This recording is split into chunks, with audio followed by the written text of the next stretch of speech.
She was standing barefoot in the middle of a blizzard, wearing a wedding dress soaked in blood. Not hers. Not entirely. And the man holding the reins of that horse, the man who hadn't spoken her name out loud in 2 years, felt something crack open in his chest that he had spent every single day trying to bury under hard work, cold mornings, and silence. She looked up at him, eyes half frozen, lips barely moving. And what she whispered next would unravel every lie Wade Mercer had built his survival on. If you want to know how far a broken heart can travel, stay with me until the end. Hit that like button and drop your city in the comments. I want to see exactly how far this story reaches. The cold that settled over the Mercer Ranch in late February of 1887 was the kind that didn't just bite, it committed. It got inside the walls of the barn, crept under door frames, and found the gaps in a man's coat no matter how many layers he wore. The cattle had been miserable for a week. 2 fence lines were down from an ice storm that had swept through the valley 3 days prior, and Wade had spent most of those 3 days working with his bare hands because his gloves had split at the seams and he hadn't yet gotten into town to replace them. I was 31 years old and he felt 60. That wasn't bitterness talking. It was arithmetic. 2 winters alone on a half-broken ranch with a child to feed and a mortgage that didn't care about weather or grief. That's what the years did to a man. They piled up on his back whether he invited them or not. Noah was 8 that winter. Small for his age, quiet in the way that sometimes worried Wade and sometimes made him proud, depending on the day. The boy had his mother's eyes. Not that Wade said that out loud. He'd stopped saying a lot of things out loud. It was easier. Silence didn't ask anything of you. They were coming back from Harlow's Mill, about 4 miles east of the ranch, where Wade had dropped off 2 months' worth of grain sacks for storage. The wagon bed was empty now, just rattling boards and a thin layer of snow that had drifted in from the side. Noah sat bundled beside him on the bench, his head leaning against Wade's arm, almost asleep despite the cold and the rocking of the wheels. The road curved through a stretch of frozen valley that locals called the White Run, a long flat corridor between 2 hillsides where the wind picked up speed and the snow blew almost horizontal in bad weather. Wade didn't like the White Run at night. Nobody did. There was something about that stretch of open land that made a man feel exposed in a way he couldn't entirely explain. He heard the horses before he saw anything, or rather, he heard the absence of horses. His own 2 mares suddenly slowed without being told. Their ears went flat. Their breath came out in short, hard plumes. They didn't spook easy. He'd had them 4 years, worked them through every season. And when they balked for no visible reason, Wade felt something cold move through him that had nothing to do with the temperature. He pulled them to a stop and squinted through the dark. There was a shape in the road. At first he thought it was an animal. Something injured maybe, crouched low in the snow. He reached under the bench and pulled out the old repeating rifle he kept wrapped in burlap. Not loaded, but the weight of it steadied his hands. Then the shape moved. It stood up. And it was a woman. She was wearing white. All white. Or what had been white once. A dress that ballooned and dragged in the wind, the kind you wore exactly once in your life and kept in a cedar chest for the rest of it. A wedding dress. Torn at the hem, one sleeve hanging half off the shoulder, the bodice streaked with dark stains that had frozen solid in the cold. She was barefoot, not wearing boots with thin soles, not wearing stockings, barefoot. Her feet were gray-blue against the snow. She was standing in 6 inches of packed powder, and she didn't seem to notice. Noah had woken up the moment the wagon stopped. He was gripping Wade's sleeve with both hands. "Papa," he said very quietly. "I see her," Wade said.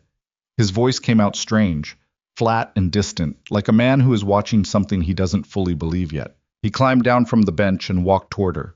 She didn't run. She didn't speak. She was shaking so violently that Wade could see the movement from 10 feet away. A full-body tremor that had moved past shivering into something more serious. Her hair had come down from wherever it had been pinned and hung in wet, tangled ropes across her face. He got close enough to brush the hair back from her face with 2 fingers. And the world stopped. Not metaphorically. Wade Mercer actually stopped moving, his feet rooted to the ground the same way his horses had. His lungs forgot what they were doing. The rifle he was holding fell into the snow and he didn't notice. He knew this face. He had hated this face. For 2 years he had made himself hate it because the alternative was to spend every night drowning in it, and a man with a ranch to run and a boy to raise could not afford to drown. Evelyn. Evelyn Cross. Her dark hair, her jaw that was always set a little too hard for a woman people called delicate, the faint scar above her left eyebrow from when she'd fallen out of a fence post at age 14 and thought it was the funniest thing that ever happened to her. She had been gone for 2 years. Vanished without a word, without a letter, without a single explanation. The whole county had their theories. Most of them agreed on the same one. She'd found a better offer. A richer man. Someone who could give her what a struggling rancher with a leaky roof in a bad season. Behind him couldn't. Wade had chosen to believe it because believing anything else meant there had been something he could have done, and that was a thought he couldn't survive. She blinked at him now. Her eyes struggled to focus. The pupils were uneven, and her lips were cracked so badly that when she opened her mouth, the skin split fresh. "Wade," she said. Or he thought she said it. It was barely breath. "Evelyn." His own voice surprised him. It came out lower than he intended, rougher, with something under it he hadn't planned on. She took one step toward him, and her knees gave completely. He caught her before she hit the ground. She weighed almost nothing, less than she should. He could feel her ribs through the frozen fabric. Her feet, when they dragged across his boots, were ice. Actual ice. Not cold, ice. He pulled her against his chest and looked back at the wagon. Noah was standing up on the bench, eyes wide, one hand gripping the sideboard. And on his small face was an expression that hit Wade somewhere unprotected. Not fear, not confusion, but recognition. Cautious, wondering, fragile recognition. "Is that—" the boy started. "Get in the back," Wade said. "Lay down the canvas. Now, son." Noah moved fast without arguing. Good kid, always had been. Wade carried Evelyn to the wagon with the kind of careful anger a man uses when he doesn't know what else to do with himself. He laid her in the bed, on the canvas Noah had spread, and he pulled the horse blanket over her from the storage box under the bench. She grabbed his wrist. Her grip was weak, barely anything, but her eyes had found a moment of terrible clarity. She looked directly at him, and what he saw in her face wasn't the guilt or the shame he'd spent 2 years imagining. It was something rawer, more frightened, more honest. "I ran," she said. Her voice was a wreck. "Before he could—" She swallowed. "Before he could own me." Then her eyes closed. Her grip went slack. Wade sat in the bed of the wagon for a moment longer than he should have, her wrist still in his hand. Then he climbed back onto the bench, picked up the reins, and drove home through the blizzard without saying a word. The ranch house was cold when they arrived. It was always cold when they'd been gone half the day. The fire needed constant feeding, and Wade had never quite solved the problem of the east-facing wall that leaked air in 3 places he'd patched and repatched since buying the property. He had Noah stoke the fireplace while he carried Evelyn inside, laying her on the narrow settee near the hearth because the bedroom felt like too much of a decision. He worked without thinking too hard about what he was doing. He pulled off what remained of the dress's ruined hem. Not out of any impropriety, just because the frozen fabric was actively dangerous against her skin, and wrapped her in the wool blankets from the trunk. He got warm water from the stove and cleaned the cuts on her feet. They were bad. Deep in places, raw in others, with the waxy gray discoloration of frostbite setting in at the toes. He'd seen frostbite before. On cattle, on himself once, on a ranch hand who'd lost 2 fingers to it 5 years back. He knew the difference between the kind that passed and the kind that didn't. Hers was close to the line. He wrapped his feet tightly in flannel and kept them elevated. Noah sat cross-legged on the floor near the settee and watched the whole time. He didn't ask questions. He just watched with those steady, dark eyes of his. "You can go to bed," Wade said, not unkindly. "I'm not tired. You were asleep on my arm 20 minutes ago." "That was before," Noah said simply. Wade didn't argue. He sat back in the chair beside the settee and studied the woman's face in the firelight. She was breathing steadily now. Not well, but steadily. The shaking had slowed. Her color was still bad, but moving in the right direction. He should have felt relieved. What he actually felt was something closer to dread. And underneath the dread, something worse, something he did not have the luxury of examining yet. "Papa," Noah said after a long silence. "What?" "She used to tell me stories about a princess who lived in the mountains." He was quiet for a moment. "Do you remember? When she used to come for supper, she'd put me to bed and tell me stories." Wade remembered. He remembered a lot of things he'd told himself he'd forgotten. "I remember," he said. Noah looked at Evelyn's face with the blunt, unfiltered honesty of an 8-year-old. She looks sad, he said, even when she's sleeping. Wade looked too. He couldn't argue. She woke up near midnight, while Noah had finally surrendered to sleep on the floor with a pillow under his head. Wade was still in the chair. He hadn't moved. He'd tried twice, once to get more wood, once to make coffee, and both times he'd come back and sat down again without entirely deciding to. Evelyn opened her eyes slowly. She lay still for a moment, just looking at the ceiling. Then she turned her head and looked at Wade. He looked back. There was a long, terrible silence, the kind that had too much inside it. "How bad are my feet?" she finally said. "Bad enough," he said. "Might lose a toenail or two. Nothing you won't walk off." She nodded. Her throat moved. "Noah?" "Asleep on the floor. Wouldn't go to bed." Something shifted in her face, very brief, very controlled. "He got big. He does that." Silence again. "Evelyn." Wade leaned forward, elbows on his knees, voice low enough not to wake the boy. "I need you to tell me what happened, not the version where you're kind to yourself or kind to me, the real version." She turned her face toward the ceiling again. The firelight moved across her cheekbones. She had a bruise along her jaw he hadn't noticed before, faded yellow-green, maybe 4 days old. And at her wrist, partially hidden by the blanket, a bracelet-shaped mark that was too symmetrical and too dark to be accidental. He stared at that mark and said nothing. "His name is Victor Blackthorne," she said. Her voice had recovered some of its texture. Still rough, but recognizable now. The voice he knew.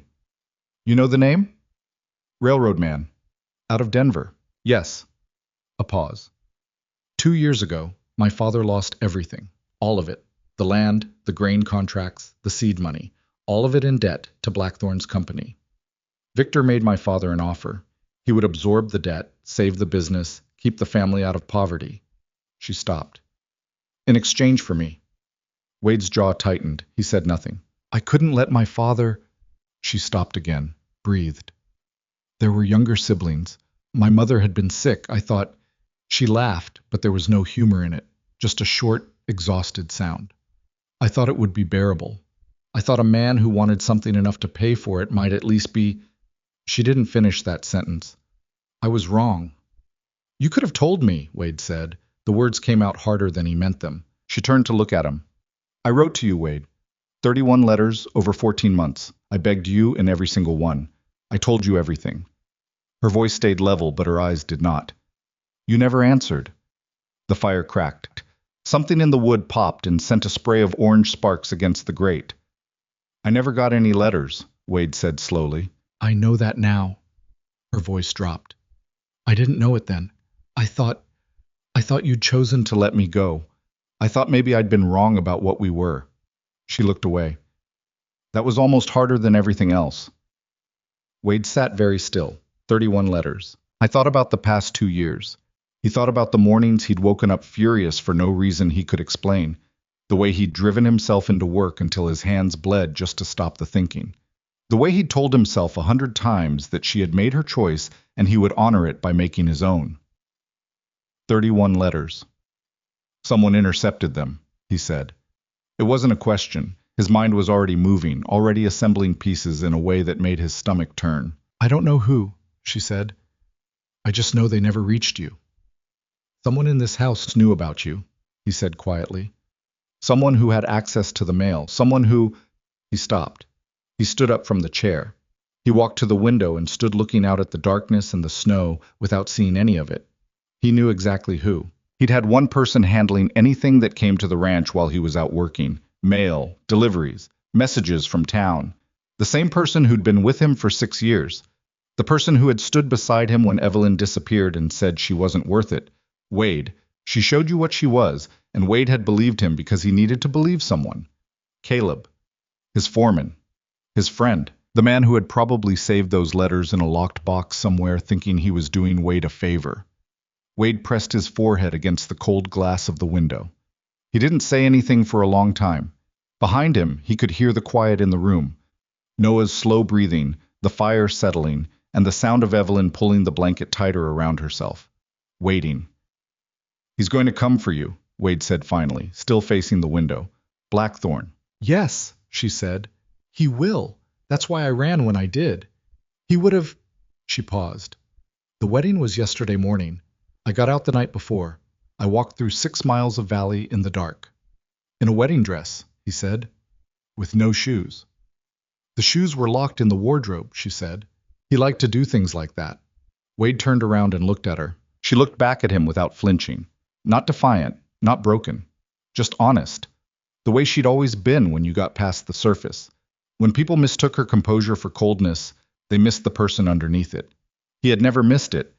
He just made the mistake of letting someone convince him she was gone. All right, he said. His voice was very quiet. All right, what? All right, you're staying here. He moved back toward the chair. Until we figure out what to do, you're here. This ranch is a mess and my finances are worse, and there's a man somewhere out in that storm who's probably already looking for you. But you're staying here. She stared at him for a moment. Something moved across her face he didn't have a word for. You don't have to do that, she said. I know. It will make things very difficult for you. I know. Wade, Evelyn. He sat back down in the chair and folded his hands together and looked at her steadily. You said you wrote 31 letters. I didn't get a single one. That means 2 years of whatever you suffered happened because someone in my house made a decision without asking me. His voice didn't rise. It got quieter, which was somehow worse. I owe you a door that stays open. That's the least I owe you. She pressed her lips together, nodded once. Outside, the blizzard buried the road deeper under snow. Somewhere out there, Wade was already certain, Victor Blackthorn's riders were waiting for the storm to break. And when it broke, they would come. He looked at Noah's sleeping shape on the floor, then back at the fire, and the weight of what was coming settled across his shoulders the way bad weather always did. Slowly at first, and then all at once. He didn't sleep that night. He just kept the fire going. The snow stopped sometime before dawn, but the cold didn't. It never did out here. Not after a storm like that. It just settled in deeper, packed itself into every crack and shadow, and dared you to pretend the world was going to warm up anytime soon. Wade had watched enough Colorado winters to know that the morning after a blizzard was often colder than the blizzard itself. Cleaner, maybe, but colder. I was at the stove when Evelyn woke the second time, properly woke. Not the drifting in and out of the night before, but a full waking, the kind where a person sits up and takes in the room and has to deal with the fact that where they are is real. He heard the settee creak. He heard her breath change.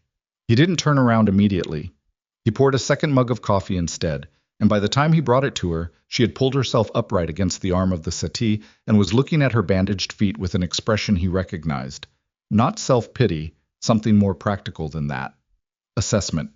She was cataloging the damage the way you'd look at a fence after a storm, figuring out what was actually broken versus what just looked bad. Can you feel them? He asked, handing her the mug. She wrapped both hands around it. More than I'd like to, she said. That's a good sign. Is it? She took a slow sip. Feels like someone lit a match under my toes. Circulation coming back. The burning means they're not dead. Encouraging. She looked up at him over the rim of the mug. Her face in the daylight was harder to read than it had been the night before, when the firelight had done most of the emotional work. In the flat gray morning, she just looked tired and very awake at the same time.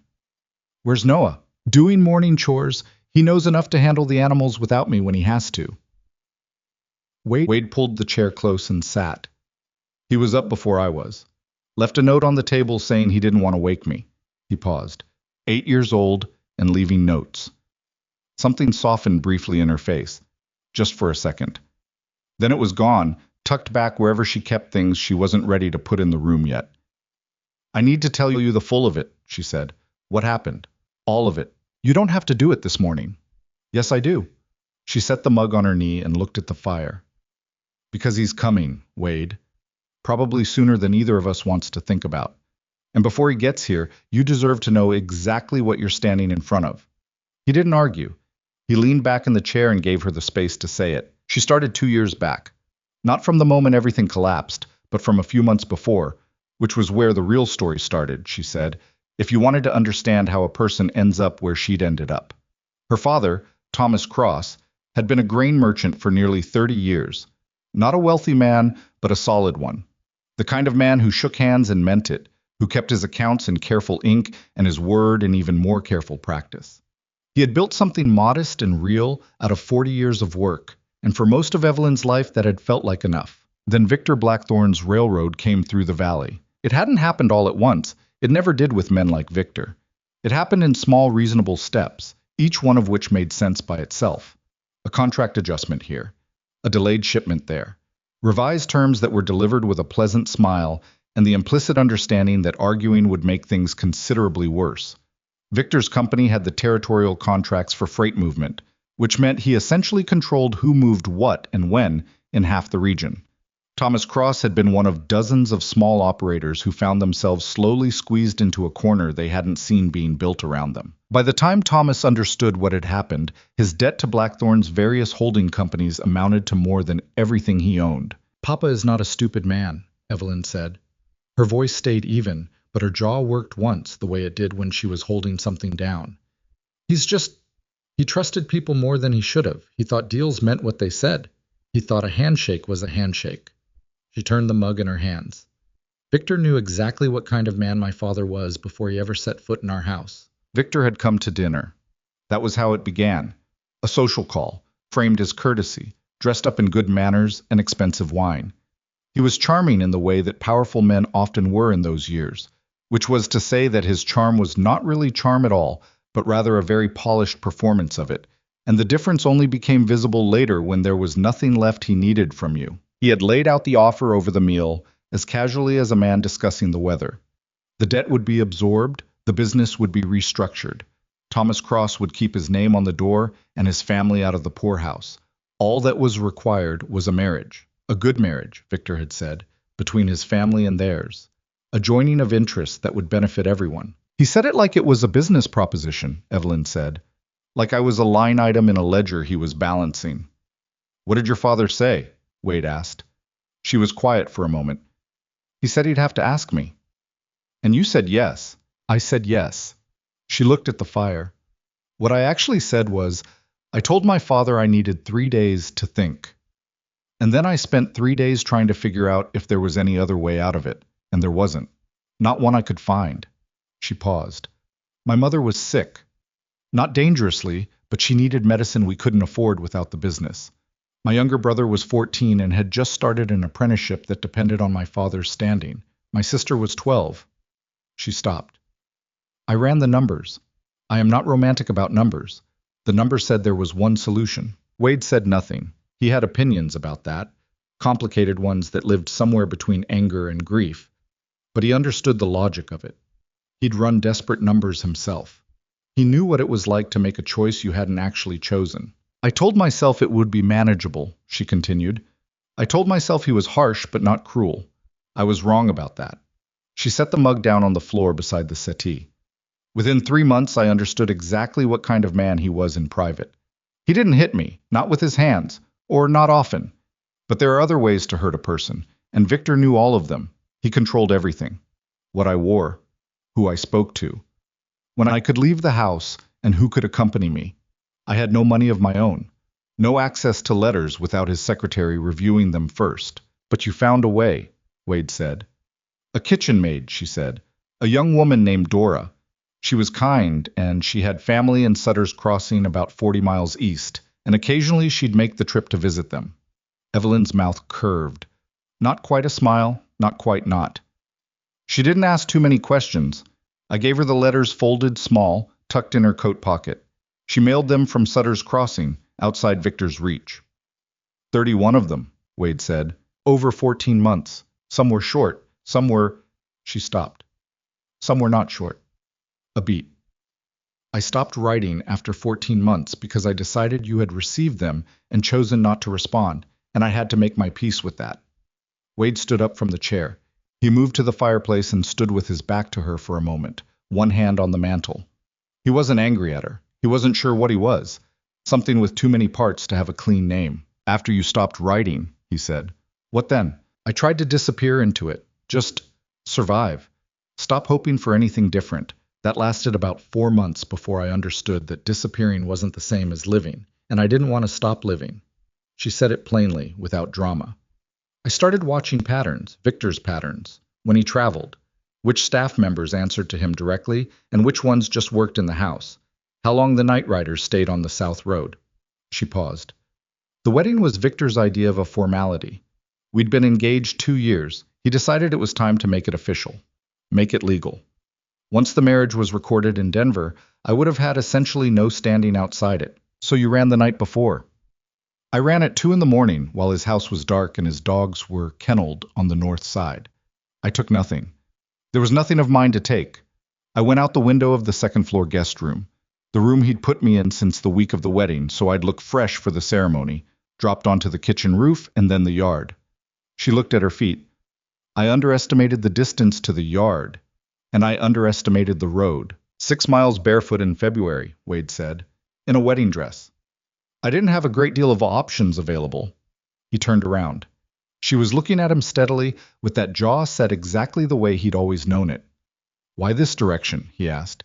You could have gone toward town, toward the marshal's office. Victor owns the marshal's office, she said. Not literally, but effectively. She held his gaze. I came in this direction because I didn't have a better idea. Because I knew this road, because... She stopped, started again. Because some part of me that I had tried to talk out of it for 2 years still believed there was a chance you hadn't gotten those letters. That there was a chance the man I knew was still... She stopped again. I know that was foolish. It wasn't foolish, he said. It was a risk I had no right to put on you. Evelyn. He said her name with a kind of weighted patience that stopped her. We can argue about what you had the right to do after we figure out who stole 31 letters out of my mailbox.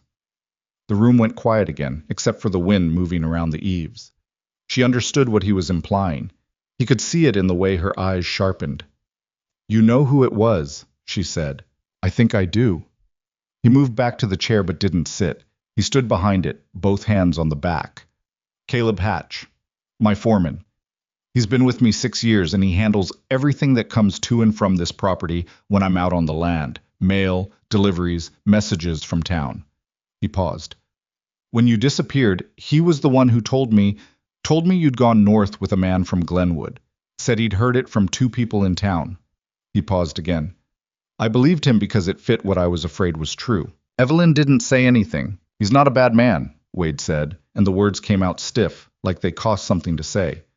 Or he wasn't. I don't know anymore what that means. He's been loyal to this ranch for 6 years.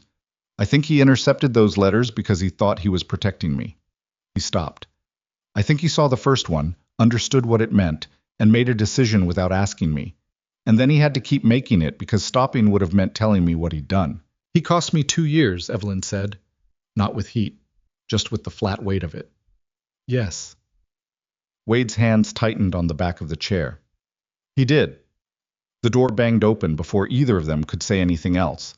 And Noah came in on a gust of frozen air, cheeks blazing red, snow across the shoulders of his coat. He pulled up short when he saw Evelyn sitting upright on the settee, awake and looking at him. The boy stood very still. Evelyn looked at him. You got tall, she said. You got hurt, Noah said. I did. She nodded toward her feet. Your father fixed my feet. They're going to be all right. Noah looked at Wade, then back at her. He still hadn't moved from the doorway. There was a kind of intense, careful processing happening behind his eyes that Wade recognized.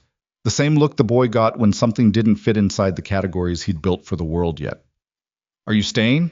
Noah asked. The question landed in the room with more weight than an 8-year-old probably intended. Evelyn looked at Wade for just a fraction of a second before she answered. For now, she said carefully. Is that all right with you? Noah thought about it with the complete seriousness he gave everything. You can have the good blanket, he said finally, the one with no holes. Thank you, she said. That's very generous. He nodded, apparently satisfied, and came the rest of the way inside and dropped his coat on its hook with the careless accuracy of a child who'd done that same motion 1,000 times. He sat on the floor near the fire and started pulling off his boots. Wade watched his son and thought about 31 letters sitting in a locked box somewhere in his foreman's room. Thought about Evelyn in some city house counting days and waiting for an answer that never came. Thought about the specific cruelty of hope being stretched out over 14 months before it finally broke. He didn't have the right words for what he felt about Caleb. It wasn't clean enough to be called anything simple. 6 years of real friendship sitting on top of a betrayal. He hadn't even known was there. It was like finding rot inside a beam that had been holding up your roof. The beam was still there. The roof hadn't fallen. But you couldn't know what was inside it now. He'd have to deal with Caleb before the day was out. That conversation lived in him like a stone he'd swallowed. But first, and this was the part that sat heavier than everything else, there was the matter of what was coming. Victor Blackthorne was not the kind of man who accepted loss gracefully. He was the kind of man who had built an empire specifically so that he never had to accept anything at all. A woman who ran from him, on the night before their wedding, no less, in front of whatever staff and guests had been gathered, wasn't just a personal affront.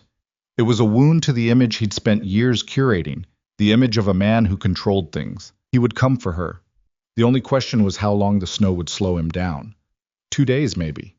Possibly 3 if the roads north were hit harder than the valley had been. The Blackthorne holdings were northeast, outside a small wealthy settlement called Garrison Flats, and the road between there and Wade's ranch crossed 2 elevated passes that froze solid and unpredictably in February storms. 2 days was not a lot of time. Wade sat back down in the chair and laced his hands together in thought. He had a ranch that was underwater by about 1/3 of its value. He had 1 foreman he was no longer sure he could trust, and 2 seasonal hands who had taken the cold months off. He had a Winchester, a hunting rifle, a revolver in the desk drawer, and about 60 rounds distributed between them. He had a son, a woman with frostbitten feet who couldn't walk without pain, and a problem that was going to arrive on horseback with legal documentation and hired muscle. I was not, by any reasonable assessment, in a strong position. He'd been in worse. That thought wasn't comforting exactly, but it was something. The fire cracked and settled. Noah was pulling a loose thread from his bootlace with the focused concentration of a person who had no idea that the walls of their quiet life had just developed significant cracks. Evelyn sat with the good blanket, the one with no holes, wrapped around her shoulders and her bandaged feet raised on the arm of the settee, and she stared at the middle distance with the expression of a woman who had been running for so long that sitting still felt like a foreign language. Outside, the snow lay clean and white and absolutely indifferent to all of it. Somewhere to the northeast, Wade was almost certain, a man with money and lawyers and the particular fury of someone who had never been told no without consequences was already making plans.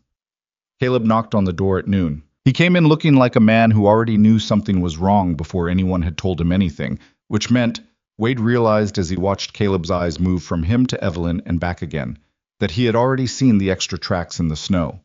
The boot prints from the wagon to the door. The blood in the drift near the road. Caleb Hatch was a heavy-set man, mid-40s, with a beard he'd been growing since the war, and eyes that had always seemed older than the rest of him. He was slow to speak as a general rule. Wade had always taken that for thoughtfulness. He wasn't entirely sure what he took it for now. The foreman stood in the doorway and looked at Evelyn for a long moment. His face went through several things in quick succession. Surprise, though not as much as there should have been. Recognition.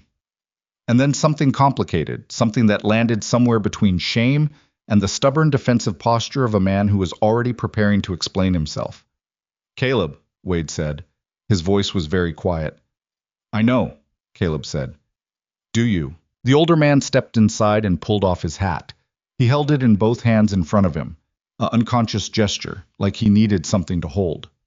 I know she's here. I figured it was her when I saw the dress material caught on the gatepost. He looked at Evelyn. Miss Cross. Mr. Hatch, she said. Her voice was perfectly level.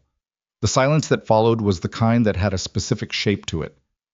I need to ask you something, Wade said, and I need you to answer me straight. Caleb nodded. He was still looking at the hat in his hands.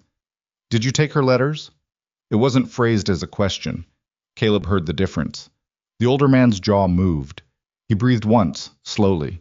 Then he looked up and met Wade's eyes, and whatever explanation he'd spent the morning constructing in his head seemed to dissolve on contact with the actual moment. Yes, he said. The words sat in the room like a dropped hammer. Noah looked up from the floor.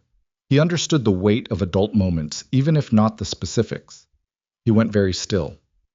How many? Wade said. Caleb hesitated. How many, Caleb? I don't know the exact... Yes, you do. Another pause. Longer. 32, he said finally. There was one earlier on before the others that I almost gave it to you.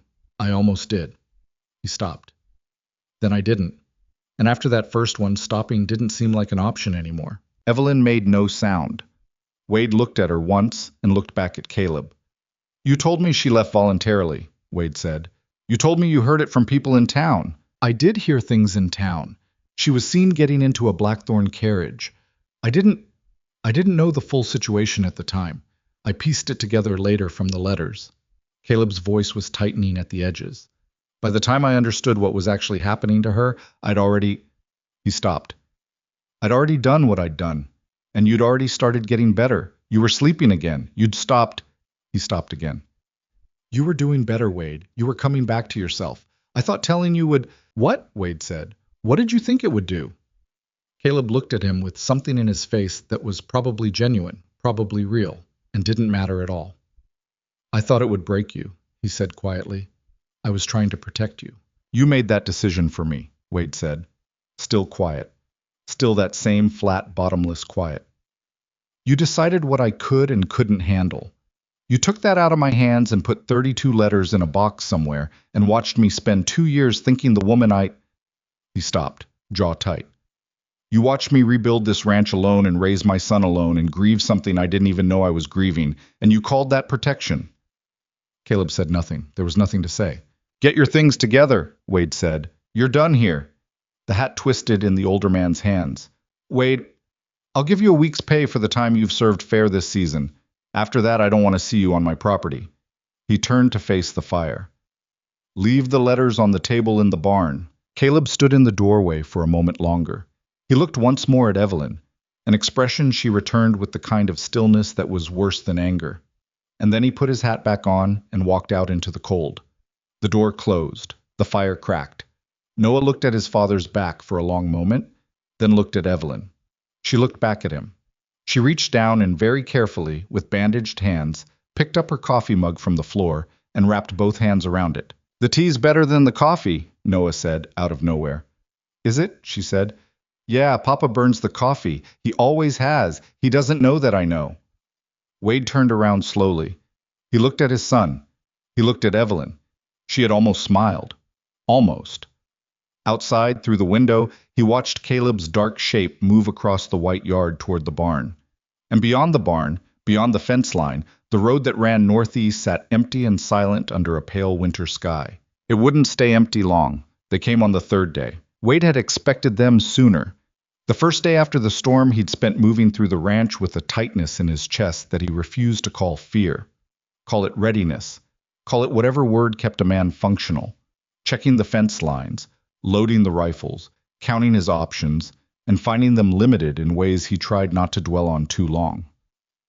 The second day, Evelyn had managed to stand and put some weight on her feet, which were healing faster than he'd expected, though the toenails on her left foot were going to be a problem for another week at least. Noah had gone back to his school lessons at the kitchen table like the world was operating normally, which was either a child's resilience or a child's deliberate choice not to look at the thing that scared him. Wade suspected the latter. Caleb had left the letters on the barn table as instructed. 32 of them, bundled with a piece of twine, the paper swollen in places from moisture, the ink in some of them faded or smeared. Wade had picked up the bundle and stood in the barn for a long time just holding it. He hadn't opened a single one. Not yet. That was a conversation he and Evelyn would have to have together, in their own time, if they got the chance. He'd brought them inside and put them in the desk drawer under the revolver. Both things loaded with the same potential to go off if handled wrong. The third morning broke clear and brutally cold, the sky a hard pale blue with no clouds in any direction. The kind of morning that made sound travel differently, farther, sharper. Wade heard the riders before he saw them. The creak and compression of snow under horses moving in a group, not one or two but several, coming up the northern road at a controlled pace that said these were not men in a hurry because they had no reason to hurry.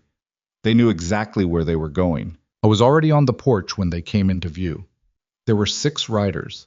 4 of them had the look of hired men, well-armed, watchful, the particular blankness on their faces of people who were paid specifically to not have opinions.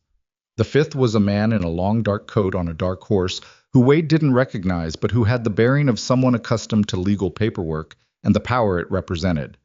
An attorney, most likely, or close enough to one. The sixth man rode in front. Victor Blackthorne was not what Wade had pictured, and the gap between the imagined version and the real one was its own kind of information.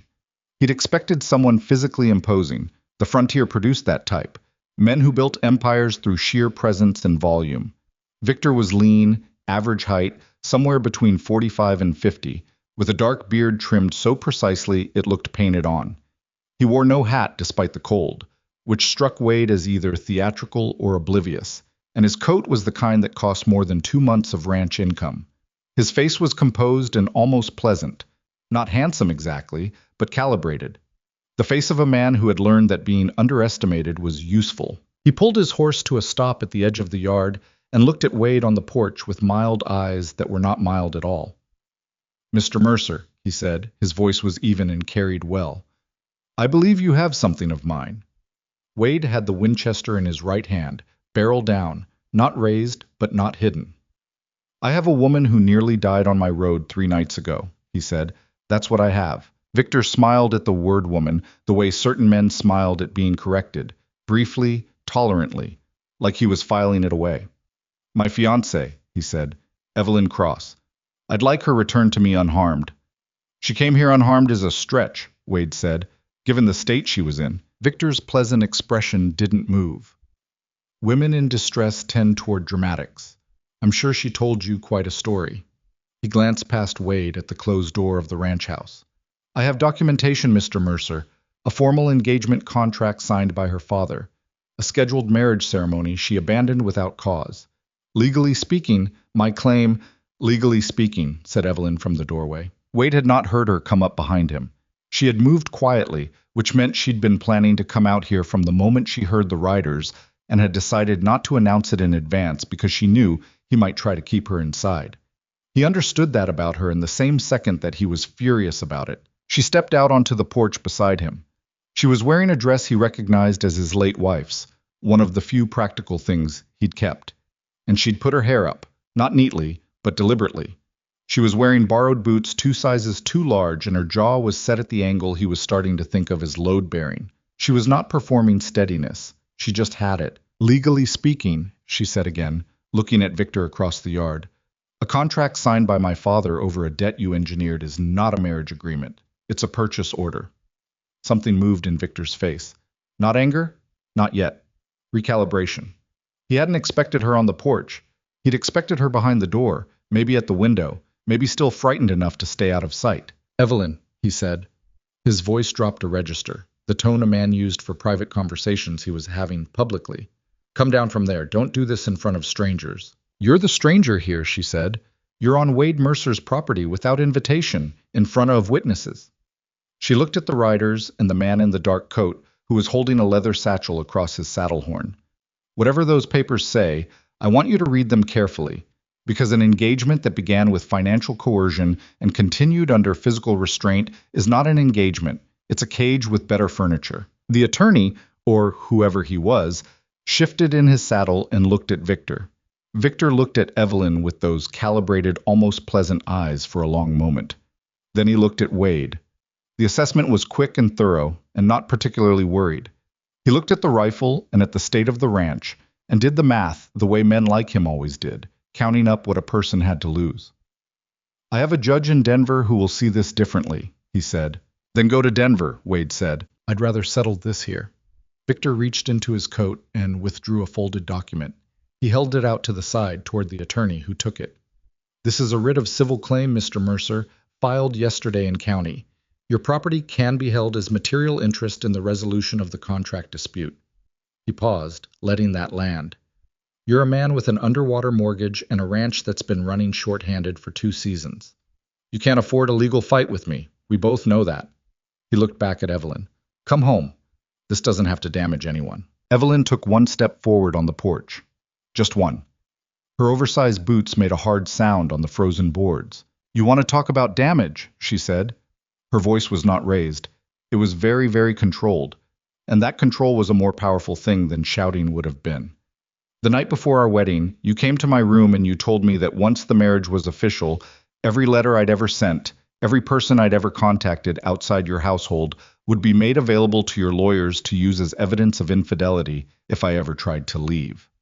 You told me that my father's restructured business would collapse within 60 days of my departure. You told me that my younger brother's apprenticeship contract had a clause you had personally inserted that tied its continuation to my cooperation. Her eyes hadn't left his face. You planned that conversation. You rehearsed it, because you knew that the wedding itself wasn't what would own me. It was the architecture of consequences you'd built around everyone I loved. The 4 hired men were very still. The attorney was looking at his satchel with the particular attention of a man who would rather be somewhere else. Victor said nothing for a moment. His pleasant expression had settled into something flatter. That's a very emotional account, he said. It's an accurate account, she said, and I will say it in exactly those words in any court in this territory that will have me. Courts in this territory, Victor said quietly, are not known for their enthusiasm toward women without property or standing. No, she agreed.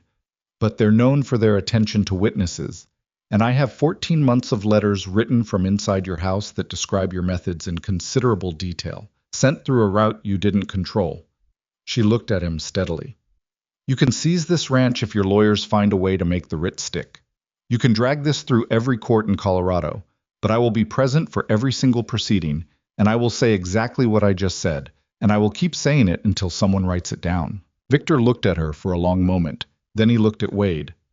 You understand what you're inviting, he said to Wade, by standing beside her. I understand what I'm not inviting, Wade said, which is you, onto my property, ever again. The stillness stretched. One of the hired men's horses moved sideways, restless from the cold. The animal's breath came out in a plume, and the rider adjusted automatically, not taking his eyes off the porch. Then Victor did something Wade hadn't expected. He smiled. Not the calibrated, pleasant smile from before, something thinner and more honest. You're a brave man, Mr. Mercer, he said, or you're a desperate one. I find the two are often indistinguishable. He turned his horse. Morton, he said to the attorney, file the full claim, add the property assessment. Then he rode back down the road, and his men fell in behind him one by one, and the attorney with the satchel was the last to go, throwing one uncomfortable glance at the porch before following. The yard went quiet. Wade let out a breath very slowly through his nose. He hadn't realized how much he'd been holding. Evelyn stood beside him on the porch and watched the riders until they disappeared around the tree line. Her jaw was still set. Her hands were at her sides and they were shaking slightly. Not from cold, he thought. From the release of something she'd been holding at a very high tension. You should have stayed inside, he said. Probably, she said. If he comes back with more men. He won't come back with more men, she said. Not yet. Not before he tries the legal approach. It costs him less and it's cleaner. She turned to look at Wade. His reputation matters more to him than anything. He won't do something that looks like a frontier skirmish if he can do something that looks like a civil proceeding. It's about how it appears. Wade looked at her. You learned a lot about him. I had 2 years and nothing to do but watch him operate, she said.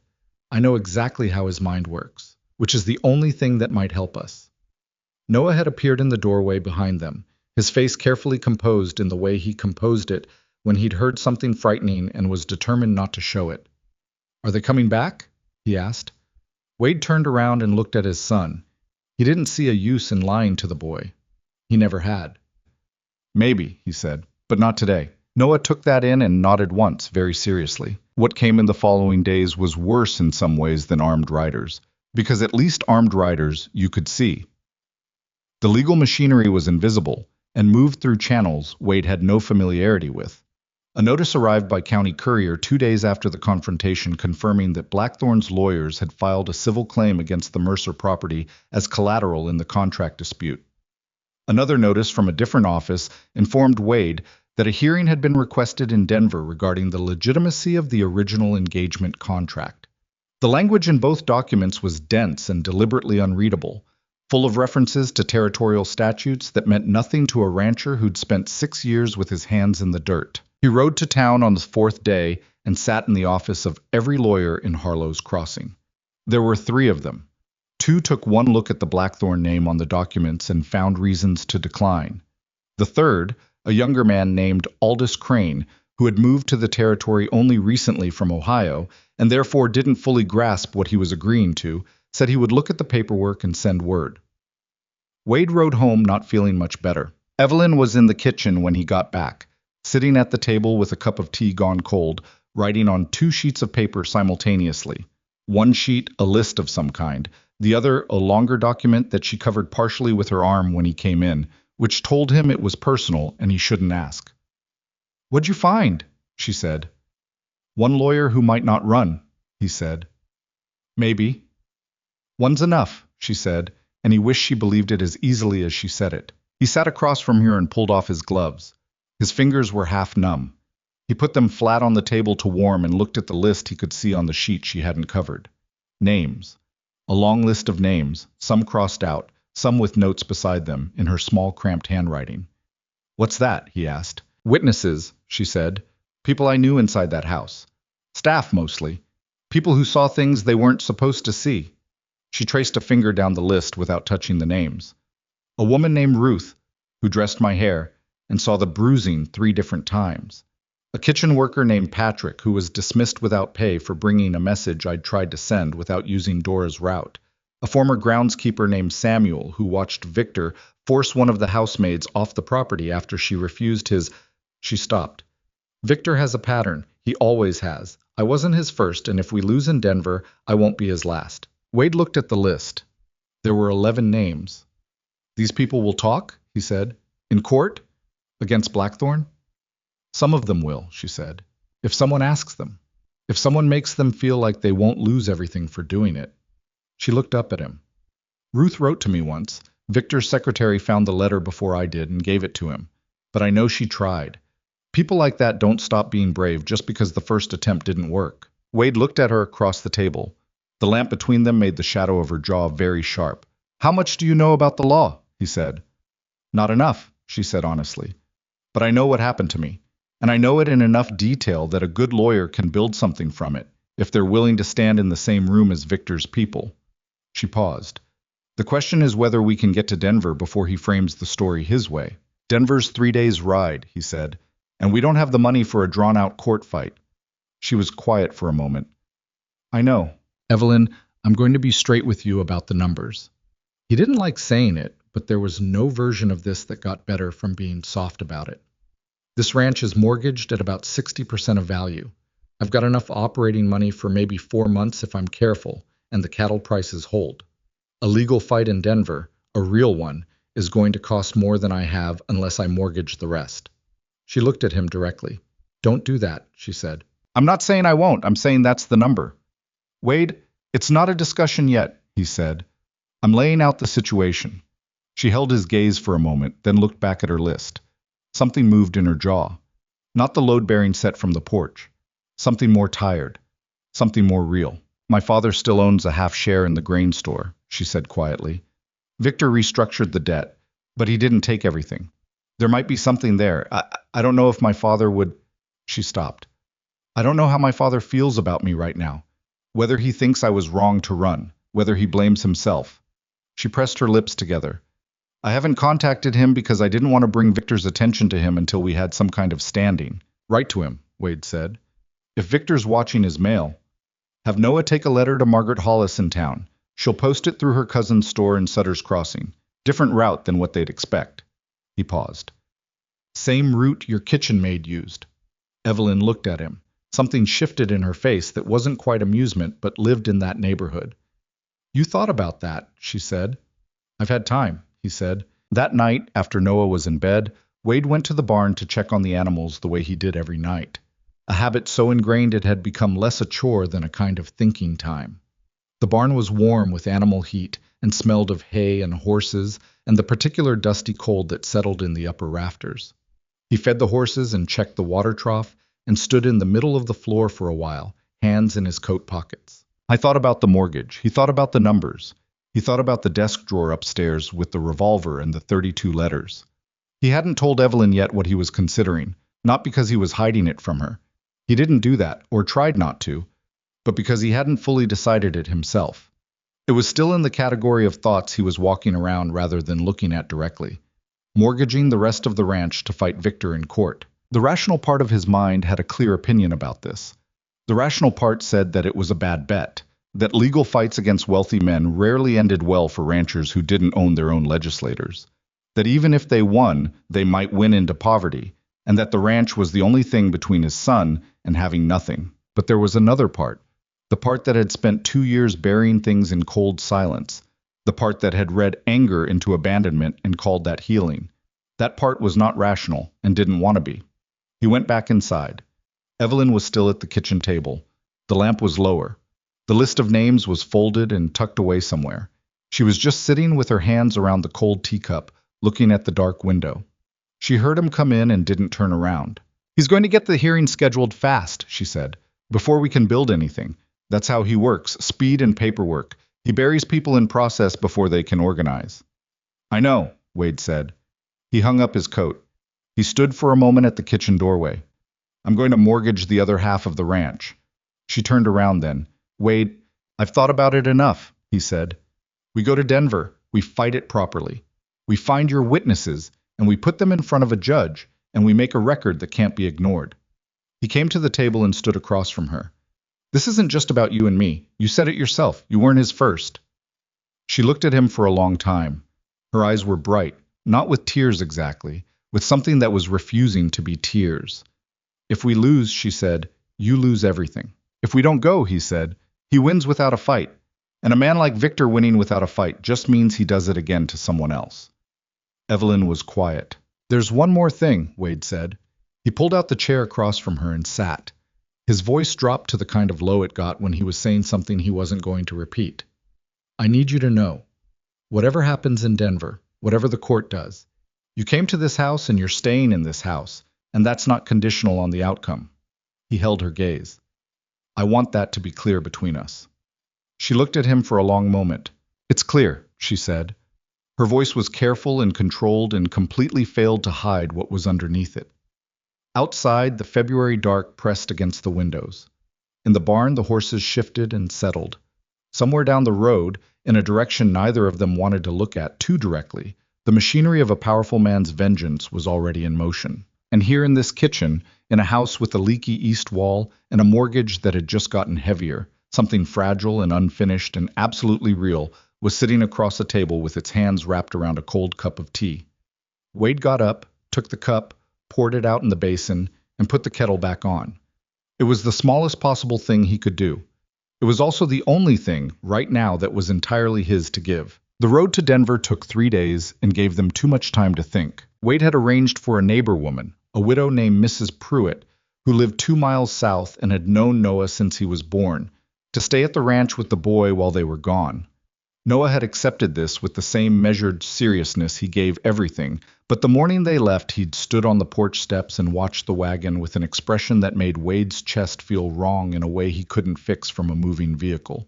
The boy was old enough to understand that the trip mattered, old enough to understand that things could go badly, not old enough to know what to do with either of those understandings, so he just stood there and watched until the tree line took them. Wade had looked back once. He didn't look back again after that. Aldous Crane rode with them, the young lawyer from Ohio, who hadn't yet learned to be afraid of the right names. He was 28, earnest in the way that people were before the territory had a chance to work on them, and he had spent the 2 weeks since their first meeting doing the kind of research that kept a man up past midnight. He'd found 3 territorial statutes that had some bearing on coercive contracts. He'd written to 2 legal colleagues in Denver asking about precedent. He'd read every one of Evelyn's letters, all 32, with her permission, and emerged from that reading visibly shaken and considerably more motivated. "He's done this before," Crane had said, sitting at Wade's kitchen table with the letters spread in front of him. "The pattern you described, the debt engineering, the contract, the social isolation. There's nothing improvised about it. This is a system."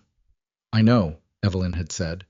"If we can demonstrate that, if we can show the court this wasn't an isolated situation, but a method he uses deliberately and repeatedly..." Crane had stopped himself. "I need to find the other women." "I have a list," Evelyn had said, and pushed the paper across the table. In the 2 weeks before the Denver hearing, Crane had tracked down 4 of Evelyn's 11 names. Ruth, the woman who had dressed her hair and seen the bruising, was living in a boarding house in Colorado Springs, doing piecework sewing. She had agreed to testify without hesitation, in a way that told Crane she'd been waiting for someone to ask. Patrick, the kitchen worker dismissed without pay, was harder to find and more frightened when they did, but ultimately agreed when Crane explained that his testimony was not about placing blame on himself.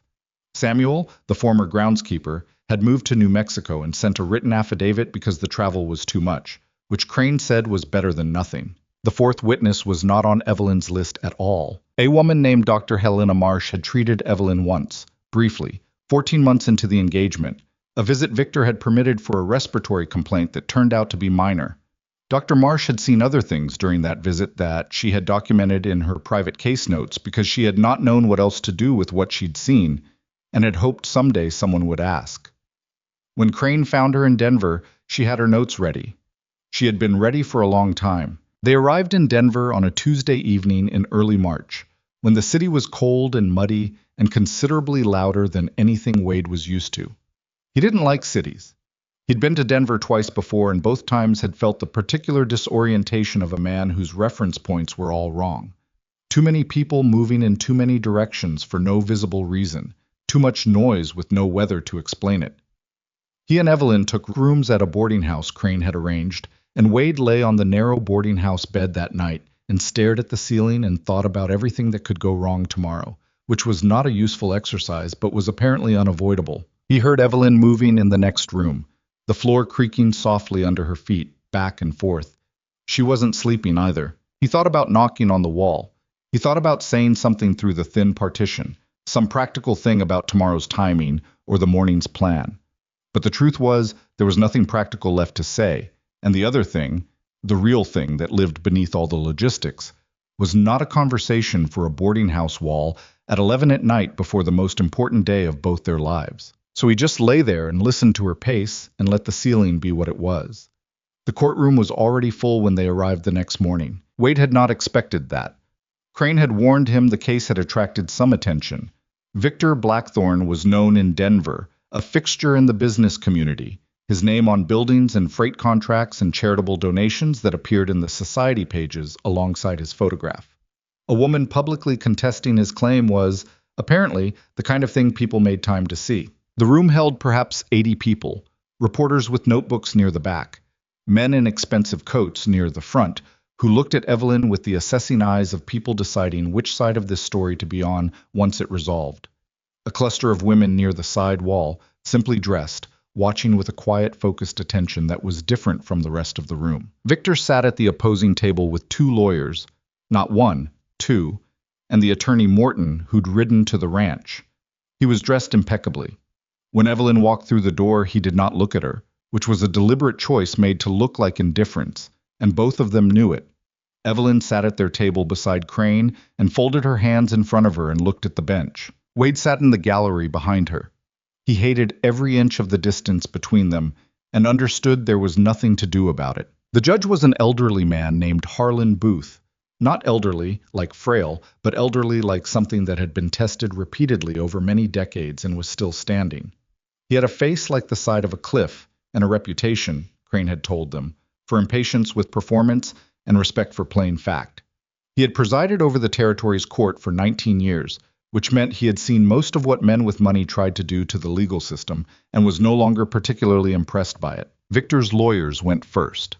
They were very good. Wade would have found their performance almost admirable if it hadn't been about Evelyn. They constructed a portrait of her with careful, measured language, a woman who had entered an engagement willingly, who had been provided with every comfort, who had grown restless and romantic and ultimately abandoned a lawful obligation for a rancher she'd known previously. They characterized her departure as abandonment. They characterized Wade's household as a destination she'd planned in advance. They used the word instability twice and delicate constitution once, and the room absorbed it with the particular silence of people who recognized the shape of an argument they'd heard before. Evelyn's face during this did not change. Not once. Wade watched the back of her head and saw the stillness in her shoulders, and thought it must have cost her something enormous to sit that still. Then Crane stood up. He was younger than Victor's lawyers by 15 years. His coat was not as expensive. He had a slight nervous habit of pressing his thumbnail against his forefinger when he was thinking, and he did it now for just a moment before he began. He started not with argument but with timeline. Plain, documented, specific dates. The date Victor's company had begun acquiring Thomas Cross's debt. The date the debt reached catastrophic levels. The date Victor first visited the Cross household. The date the engagement was announced. He laid each date down like a stone, one after another, building something simple and hard to argue with, and as the dates accumulated, the room began to shift in its listening. Then he called Ruth. She was a small woman, perhaps 35, with the posture of someone who had spent years trying to take up less space. She sat in the witness chair and answered Crane's questions in a voice that was quiet but consistent, and she described 3 separate occasions over 2 years when she had dressed Evelyn's hair and seen bruising at the neck and collarbone, and once along the upper arm, in patterns that she described without embellishment, without drama, in the specific language of someone recalling facts rather than constructing a story. Victor's lawyers objected twice. Judge Booth overruled twice, with the brevity of a man who had already formed a preliminary opinion of the objections. Then Crane called Dr. Helena Marsh. She was a tall woman in her 40s with gray at her temples and a way of speaking that was precise without being cold. She described the medical visit. She described what she had observed beyond the stated complaint. The restricted movement in the left shoulder, consistent with a previous injury improperly treated or deliberately untreated. The patient's visible anxiety when asked to remove her outer garment. The way she had checked the door twice during the examination. Dr. Marsh described her clinical notes and their dates and then said, in the flat factual voice of a physician giving a diagnosis, "What I documented was consistent with a pattern of controlled physical intimidation over an extended period. In my professional assessment, this woman was not free." The room was very quiet after that. Victor's lead lawyer stood for cross-examination and spent 12 minutes attempting to establish that Dr. Marsh had formed an unfounded personal bias. Dr. Marsh answered each question with the same measured precision she'd brought to her testimony, and by the end of it, the lawyer sat down with the visible discomfort of someone who had made a situation worse rather than better. Patrick testified briefly about his dismissal. Samuel's affidavit was read into record.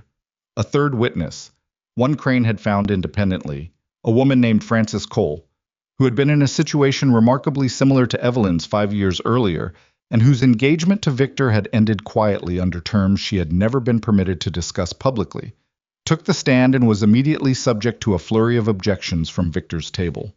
Judge Booth allowed the testimony. Victor's lead lawyer's voice had acquired an edge that had not been there at the start of the morning. Then Crane said, "I'd like to call Miss Evelyn Cross." She stood up.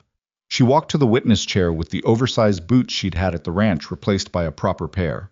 Her own, from her own luggage, which her father had sent to Denver, along with a letter that Wade had watched her read and fold and keep, unshared, in the inside pocket of her coat. Her father had come through. The details of that were hers. She sat in the chair and looked at the room. Not at Victor, not yet. Crane walked her through it the way they had practiced. Not word for word, but in structure. The debt, the offer, the calculation she'd made, the engagement. The first 6 months, which had been careful and controlled and full of small restrictions she'd told herself were temporary. The next 6 months, when the restrictions stopped being small. The letters. The 14 months of writing and waiting. The decision to stop waiting. The night before the wedding, when Victor had come to her room and laid out the architecture of consequences with the calm thoroughness of a man who had done it before. She described it in plain language. No flourishes, no performances. The same way Ruth and Dr. Marsh had spoken, in the language of people recounting things that actually happened to them rather than things they needed anyone to believe. Victor's lawyers cross-examined her for 40 minutes. They tried several approaches. They suggested she had misrepresented her father's financial situation. She produced documentation. They suggested her letters had been deliberately inflammatory to provoke a response. She described the locked room where she wrote them, the kitchen maid who carried them, the one alternative attempt that had cost Patrick his job. They suggested Wade Mercer's interest in the case was financial rather than personal, implying she'd made arrangements with him in exchange for shelter. She looked at the lawyer directly when he said it and said, "Mr. Mercer mortgaged half his ranch to fund this proceeding. If you can identify the financial incentive in that decision, I'd be grateful for the explanation." A sound moved through the room. Not laughter. Something less comfortable than laughter. Victor was still looking at the table in front of him. His expression had been controlled all morning. Wade had been watching it for small fractures, the way you watched ice in spring. And what he found was that Victor's composure didn't fracture so much as calcify. It got more rigid as the morning progressed, the kind of stillness that was not actually stillness, but pressure being contained. Then Crane did the last thing.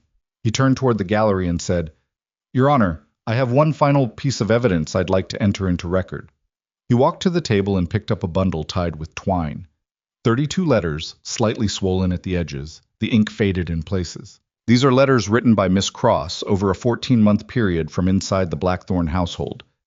They were intercepted before reaching their intended recipient. They have been authenticated by the recipient and by the postmaster of Sutter's Crossing, who recalls the woman who mailed them. He placed the bundle in front of the judge. They document, in real time, the conditions Miss Cross has described in her testimony. They were not written for a court. They were written to a man she was asking to help her. Judge Booth looked at the bundle for a moment. He looked at Victor's table. He looked at Crane. "Any objection to entry into record?" he said. Victor's lead lawyer conferred briefly with his colleague. "We would require time to review." "They've had 2 weeks since the evidence list was filed," Crane said. Judge Booth held up one hand. "Entered," he said. He looked at the bundle again with the expression of a man doing a private calculation. "We'll recess for 1 hour." That hour was the longest Wade had ever sat through. He sat in the hallway outside the courtroom on a wooden bench that was not designed for comfort, and Evelyn sat beside him, and Crane sat on the other side of her going through his notes with the focused energy of someone who didn't know how to stop working. The hallway was cold and high-ceilinged and smelled of wood polish and damp coats. "You did well," Crane said to Evelyn, without looking up. "I told the truth," she said. "That's not the same as doing well." "In a courtroom it is," he said. She looked at her hands in her lap. Wade looked at the side of her face. There was a tiredness in it now that the courtroom posture had been covering, not defeat, just the specific exhaustion of having held something at a very high tension for a very long time and finally being allowed to lower it slightly. "He was watching me," she said quietly, "the whole time. I could feel it." "I know," Wade said. "He wasn't angry. That's what I keep thinking about. A man whose entire constructed story just got taken apart in front of 80 people. And he wasn't angry. He was—" She stopped. "Calculating." "Men like him are always calculating," Wade said. "It's the only move they have." She turned to look at him. "If Booth rules against us—" "He won't," Crane said from the other side. "But if he does—" "Evelyn." Wade looked at her steadily. "One thing at a time." She held his gaze for a moment, nodded. They went back in when the doors opened. Judge Booth came in without ceremony and sat without preamble and picked up a single handwritten page from the bench in front of him. The room settled into the kind of silence that had a physical weight. He read from the page without performance, in the flat, dry voice of a man who was not interested in theater. He addressed the contract first, the engagement agreement signed by Thomas Cross. He noted the documented circumstances of the debt that preceded it, the timeline of its acquisition, and the singular nature of the resolution offered. He used the word engineered and let it sit in the room. He addressed the conditions of the engagement itself, drawing from the medical testimony, the witness accounts, the letters. He used the phrase systematic confinement and the phrase deliberate isolation. He did not use either phrase with any particular drama. He used them the way he would have used any factual descriptor. Then he looked up from the page for the first time and looked at the room over the top of his spectacles. "There is an argument," he said, "that a contract is a contract, and that a court's obligation is to the letter of what was signed and witnessed. I have some sympathy for that argument in general principle." He paused. "I have no sympathy for it in this specific case." He set the page down. "A marriage built on coercion is not a marriage. A contract signed under manufactured financial duress, with no alternative path presented to the signing party, is not a voluntary agreement, and no human being, regardless of gender, regardless of social standing, can be purchased under the disguise of love or the machinery of debt." The silence in the room was absolute. "The engagement contract between Miss Evelyn Cross and Mr. Victor Blackthorn is hereby declared void and unenforceable. The annulment is granted. The civil claim filed against the Mercer property is dismissed, cost to be assessed against the claimant." He gathered his papers with the efficiency of a man who had other cases. "Additionally, I am referring the evidence presented in these proceedings to the Territorial Attorney General's office for review of potential criminal conduct." He looked at Victor's table for exactly 2 seconds. "This court is adjourned." The room erupted. Not in cheering exactly. It was a courtroom. and most of the people in it were too well dressed for that. But the noise was immediate and messy and human, the sound of 80 people all deciding at once what they thought and not being able to keep it internal. Wade had his eyes on Evelyn. She didn't make a sound. She sat completely still with her hands flat on the table in front of her and her eyes straight ahead, and for a moment he thought she hadn't heard or hadn't processed it. Then he saw her breathe, a single long breath in and a long breath out, and the set of her jaw changed. Not dramatically, just a slight release, like a door that had been bolted for 2 years and someone had finally drawn back the bolt. Crane was shaking her hand and saying something Wade couldn't hear over the noise. The cluster of simply dressed women near the side wall were standing. Dr. Marsh, seated in the gallery, had her eyes closed with an expression Wade couldn't name. At the opposing table, Victor Blackthorne was still seated. Both his lawyers were bent toward him, speaking rapidly. He was not listening to them. He was looking at Evelyn across the width of the room with those calibrated eyes, and whatever calculation was happening behind them was no longer entirely controlled. It was something rawer. Not humility. Men like Victor didn't arrive at humility easily, if at all, but something close to the recognition that a wall he'd built had just come down in public, in front of people who would remember. Evelyn turned her head and looked back at him. She didn't say anything. She didn't need to. After a moment, Victor looked away. It was such a small thing, the simple act of a man breaking eye contact. But Wade had been watching both their faces, and he understood what it cost Victor to do it, and what it gave Evelyn to witness it. She stood up from the table. She was steady on her feet. The toenails had healed. She turned toward the gallery and found Wade immediately, the way people found specific faces in crowds when they'd been looking for them long before they knew it. He stood up. He moved toward the low railing that separated the gallery from the floor. She stopped on the other side of it. Neither of them said anything for a moment. "The ranch is still half mortgaged," she said. "I know," he said. "That's not resolved." "No." "So we have a significant problem left." "We do," he said. "But it's a different kind of problem than what we walked in here with." She looked at him for another moment. Then she reached across the railing and took hold of his forearm, not with the grip of someone who needed steadying, but with the grip of someone confirming that a thing was real. Her hand was cold. His coat was damp from the morning air. Neither of those things mattered at all. Outside the courtroom windows, Denver went on being loud and indifferent and entirely unaware that something had just shifted inside that building. Not just for 2 people from a leaky ranch in the Frontier Valley, but for every woman whose name would eventually be found in the Attorney General's investigation of Victor Blackthorne's long and carefully constructed history. The story wasn't finished. The mortgage was real. The ranch was real. The road back was 3 days, and not one of them would be easy. But they would be traveling it in a different direction than they'd been pointed 2 weeks ago.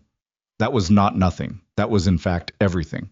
The ride back from Denver took 3 days, same as the ride in, but it felt different in a way that was hard to put into words, and Wade didn't try. The first day out of the city, neither he nor Evelyn talked much. Crane had stayed behind. There was paperwork to file, cost assessments to finalize, and the referral to the Attorney General's office required his involvement for at least another week. He'd shaken Wade's hand at the boarding house door that morning with the slightly dazed expression of a young lawyer who had just done the most significant thing of his professional life and hadn't fully processed it yet. "You should be proud of that," Wade had told him. "I keep waiting to find out I did something wrong," Crane had said. "That's how you know you did it right," Evelyn had said, and Crane had looked at her for a moment and then laughed. A real laugh, not a polished one. And that was how they'd left him. The wagon moved through the foothills at the same pace it always did, which was to say slowly and with periodic complaints from the left rear wheel that Wade had been meaning to grease for 2 months. The sky was low and gray and threatening something that hadn't decided yet whether it wanted to be rain or snow. Neither of them pushed the horses. There was no reason to hurry now in the way there had been before, and the absence of that specific urgency left a strange open space in the day that neither of them quite knew what to do with. Around midday they stopped to water the horses at a creek crossing that ran cold and dark between ice-bearded banks. Evelyn got down from the bench and stood at the water's edge and looked at the current moving under the partial ice for a while. Wade stood beside her. "My father's letter," she said, without looking up. "He said he's sorry. That was most of it, actually. 3 pages, and most of it was that one thing said different ways." "Are you?" Wade said. "All right with him, I mean." She thought about it honestly, which he appreciated. She never answered questions like that immediately. Not yet, she said. But I think I will be. He made a terrible choice. He made it because he was scared and he thought he was protecting the family. She paused. I understand that better now than I did when I was standing in Victor's house hating everyone who'd put me there. That's generous, Wade said. It's not generosity, she said. It's just, I've had a lot of time to think about what choices look like when you're out of options. I don't think my father is a bad man. I think he was a frightened one. There's a difference. She finally looked up from the water. Caleb Hatch thought he was protecting you. My father thought he was protecting his family. Victor thought he was entitled to what he wanted.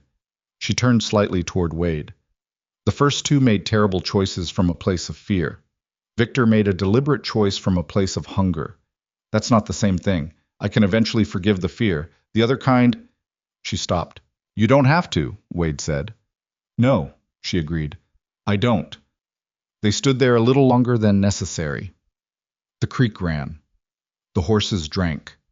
Somewhere in the trees behind them a bird called once and went quiet. The second day on the road, the thing that had been threatening in the sky finally decided it was snow after all, and it came down soft and unhurried, the kind of snow that was nothing like the blizzard that had started all of this.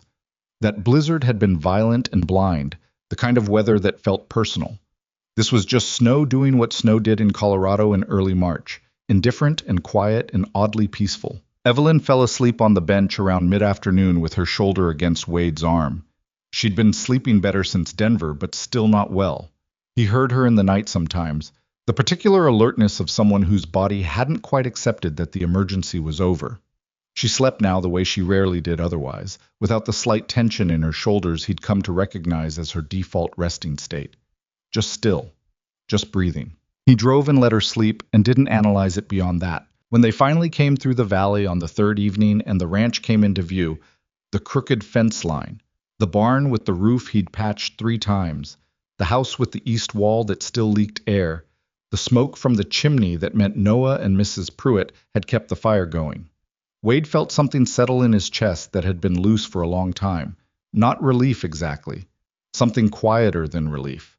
Recognition, maybe.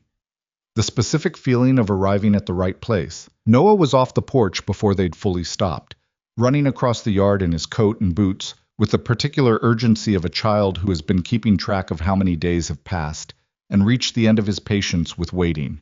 He hit Wade first, arms around his waist, face against his ribs.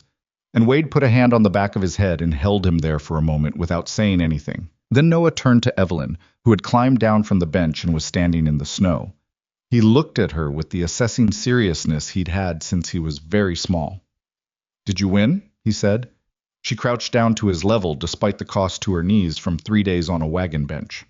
"We won," she said. He thought about this for a moment. Then he said, "Mrs. Pruitt made pie and she said I couldn't have any until you came back, so I've been watching the road all day." "That sounds like an excellent reason to go inside immediately," Evelyn said. Noah grabbed her hand and pulled her toward the house with the complete unself-consciousness of a child who had already decided how this was going to go and saw no reason to be uncertain about it. Evelyn went, laughing, a real laugh, surprised out of her, and Wade watched them go inside and stood in the quiet yard for a moment with the snow coming down and the horses needing to be put up and a whole list of problems that were still real and waiting. The mortgage, still there. Half the ranch leveraged against a fight they'd won, but that winning didn't erase. Come spring, when the season's accounts came due, the numbers would need to work in ways they currently didn't. The ranch was still short-handed. He'd been running it alone since Caleb left, with only Noah's help and the occasional day labor from a boy in town who was available when he wasn't otherwise occupied, which was not reliably. The spring work, the calving, the fence repairs, the planting on the south pasture, was going to require more bodies than he currently had. Victor was gone from Colorado, but gone wasn't the same as resolved. The Attorney General's investigation was ongoing. Crane wrote regularly with updates that were cautiously worded because nothing was certain yet. Frances Cole and 2 other women had come forward since the Denver trial. Victor's freight contracts with the territorial government were under review. His financial holdings in the region were being examined for the same patterns of debt manipulation he'd used on Thomas Cross.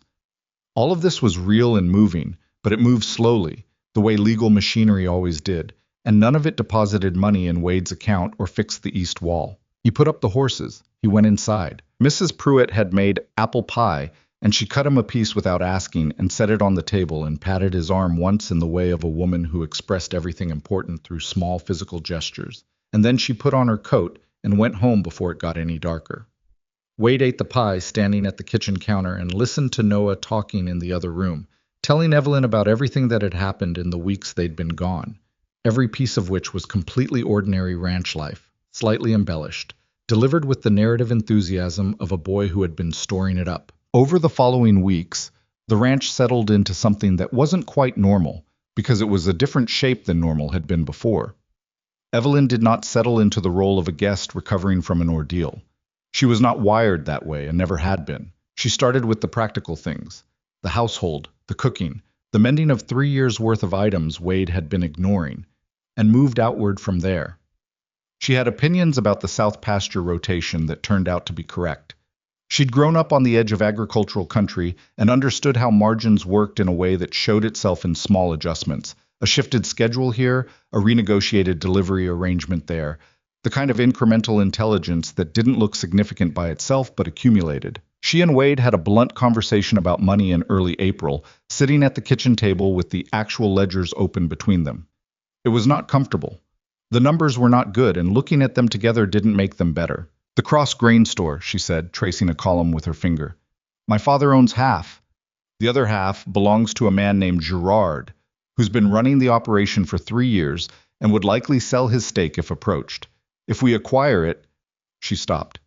"If we acquire it and route the ranch's grain business through it, instead of paying Harlow's mill rates, the margin difference over a full season is roughly—" She wrote a number at the bottom of the page.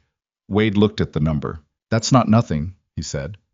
"It's not enough by itself," she said, "but it's a different picture if it's combined with the calving numbers from the East pasture and the revised delivery contract." "You've been doing this in your head for a while," he said.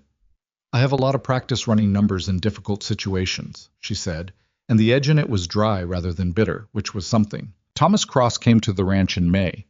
Evelyn had written to him twice since Denver, not warmly, exactly, but not coldly either. The letters had been the kind that said, "I am willing to work toward something if you are."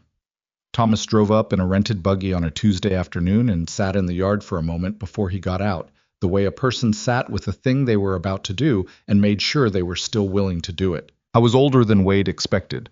The debt years had worked on him. His coat was decent but not new. His face had the geography of a man who had slept badly for an extended period. And when he saw Evelyn come out onto the porch, he stopped moving and just stood at the side of the buggy with his hat in his hand. "Evie," he said. Evelyn stood on the porch steps. She looked at her father for a long moment, all of it passing across her face, the complicated specific weight of it. And then she came down the steps. She didn't run. She walked. But she went to him, and that was what mattered. Wade watched from the barn door and then went back inside the barn because some things needed privacy, and he understood that about people. Noah, who had no such instinct, watched from the porch railing until Wade called him inside. Thomas Cross stayed for 2 days. He and Wade spoke carefully around each other in the way of men who are not yet sure of their ground together, but are willing to establish it slowly. On the second evening, Thomas sat at the kitchen table and pushed a folded document across to Evelyn without ceremony. "Deed transfer," he said. "My half of the grain store.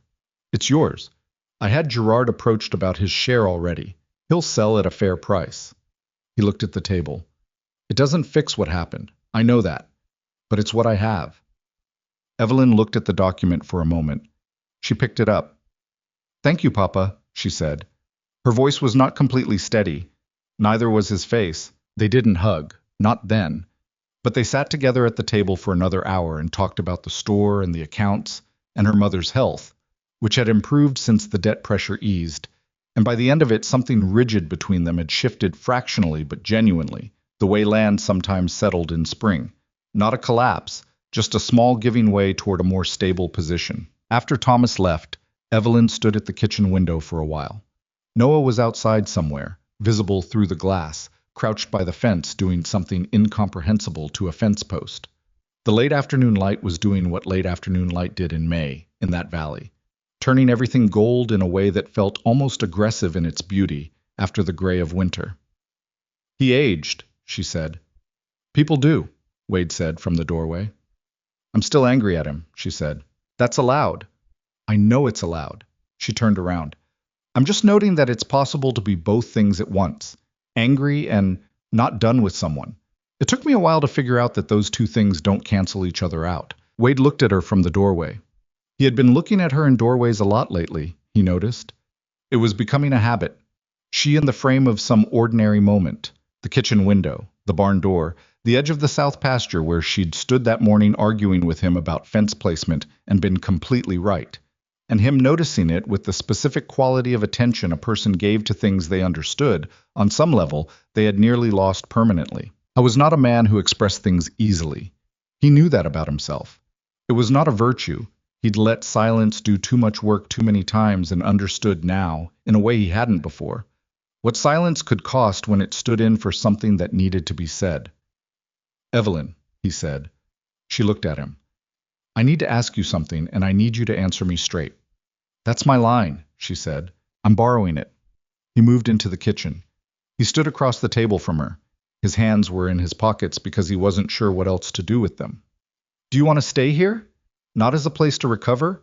Not as a practical arrangement with grain stores and south pasture rotations. He held her gaze. Because it's becoming clear to me that those two things have gotten mixed up together, the practical and the other thing. And I need to know which one you're staying for before I... He stopped. Before I say something else. She looked at him for a long, specific moment.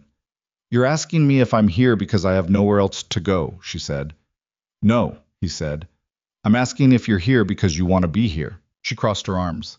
Not defensively, just the way she stood when she was thinking, holding her own elbows.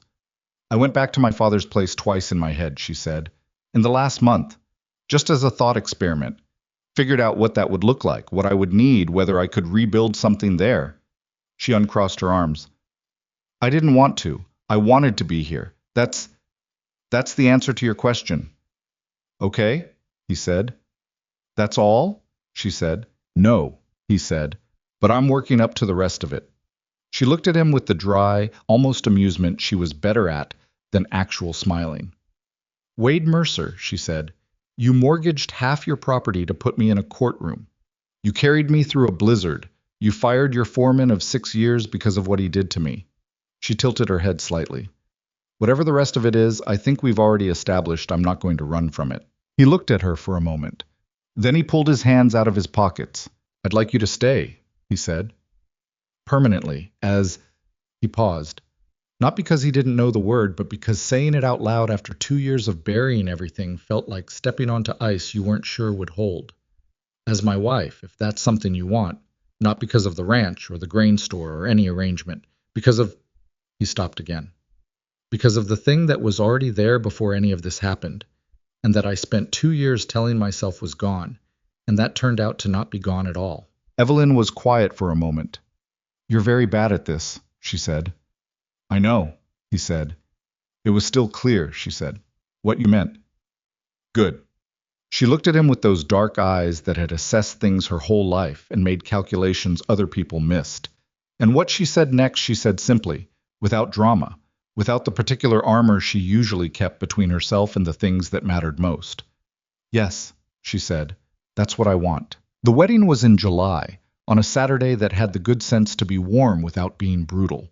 It was not an elaborate affair. Wade had suggested something simple, and Evelyn had agreed with the enthusiasm of a woman who had seen what elaborate looked like up close and wanted no part of it. Aldous Crane rode up from Denver for the occasion and stood in the yard looking slightly overwhelmed by the openness of the landscape in a way that made Noah explain at length that the mountains were visible from the North Ridge if you wanted to see them, which Crane did not have time to see but promised he would come back for. Thomas Cross came. He and Wade shook hands in the yard, and it was not entirely comfortable, and it was real, which was better than the alternative. Dr. Helena Marsh sent a letter that arrived 2 days before, which Evelyn read at the kitchen table and didn't share in detail, but folded carefully and put in the same inside pocket where her father's earlier letter lived. Ruth sent a small gift with a note. Dora, the kitchen maid from Victor's household who had carried 31 letters through the winter, who had done the brave, quiet thing that no one would ever write about in newspapers, had been located in Sutter's Crossing, still doing her work, still sending letters for people who needed them sent.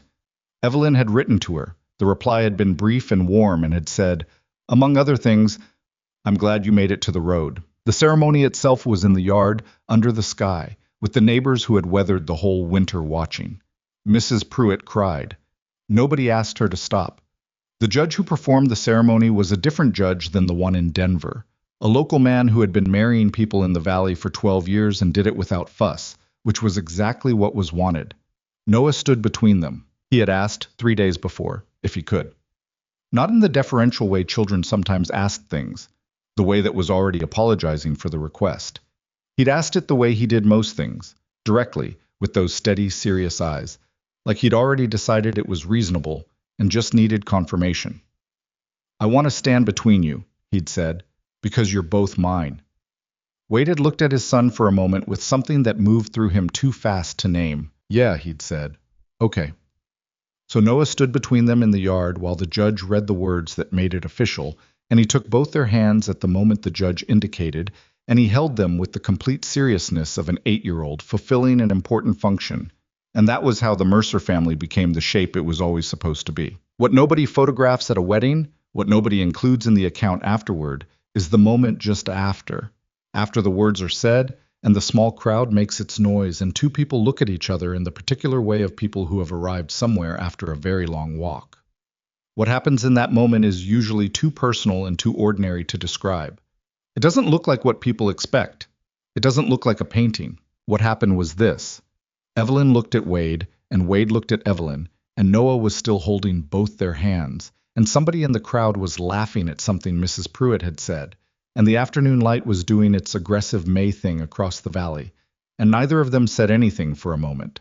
Then Evelyn leaned over and said something quietly into Wade's ear that made him laugh, a real laugh, the kind he didn't produce often, and that Noah said later was the best sound. And that was it. That was the moment.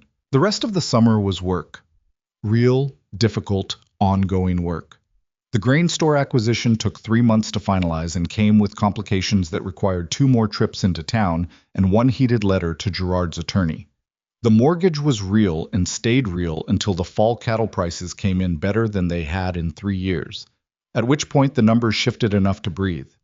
The east wall of the ranch house was finally fixed properly in August, not by Wade alone, but by Wade and Thomas Cross on a weekend visit, working side by side without talking too much, which turned out to be a functional way for them to be around each other. Victor Blackthorne's investigation by the Territorial Attorney General's office resulted in formal charges being filed in September.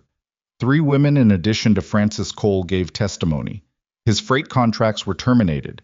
His Denver properties were frozen pending financial review.